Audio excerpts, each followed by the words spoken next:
او د هغه تالي سټو زموږ په پښتنه خاوره خپل نوم راتپلی و او زموږ دا اویاو کالو مبارزې په نتیجه کې چې کومه سیاسي جدوجهد موږ کړی جمهوري لارو مو خپله کړې وه او دې پښتنې خاورې له هم هغه نوم وګټو کوم نوم چې دې له خوشحال بابا ایښی و، کوم نوم چې دې له احمدشاه بابا ایښی و.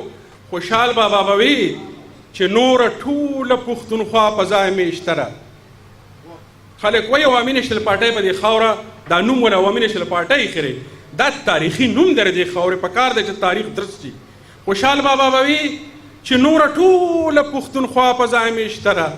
دا یو زه دې زمانې پکې پدار کړم 300 کاله مخکې خوشحال بابا ویلو.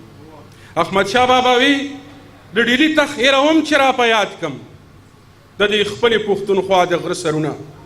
زموږ پارټۍ زموږ مشرانو د خپل سیاسي بصیرت په نتیجه کې د 2.5 په هغه پارلیمنټ کې چې 10 پکې زموږ ممبرانو په متفقه طور هم قرارداد هم په سینټ کې هم د پاکستان په قومي اسمبلی کې او دې پښتنې خاورې ته هم هغه نوم وګټو.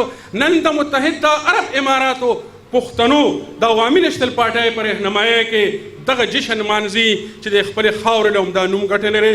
زه د دغې مبارکې لحظې تاسو ټولو ته مبارکي وایم.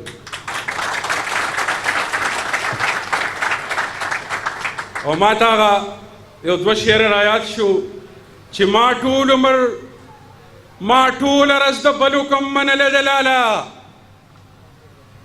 ما ټوله ورځ د بلو کم منله د لاله، دا یو ماښام مې ځان پسې لیکلی د لاله.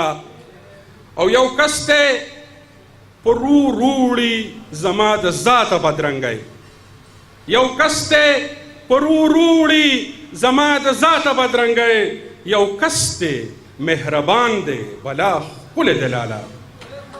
ملګرو د موسیقۍ پروګرام به کوو. ډېر دروند فنکار راغلی دی ښاغلی فضل وهاب درد صاحب. د هغه دردېدلی اواز به تاسو اورئ، ډېرې خوږې خوږې نغمې. خو د عوامي نېشنل پارټۍ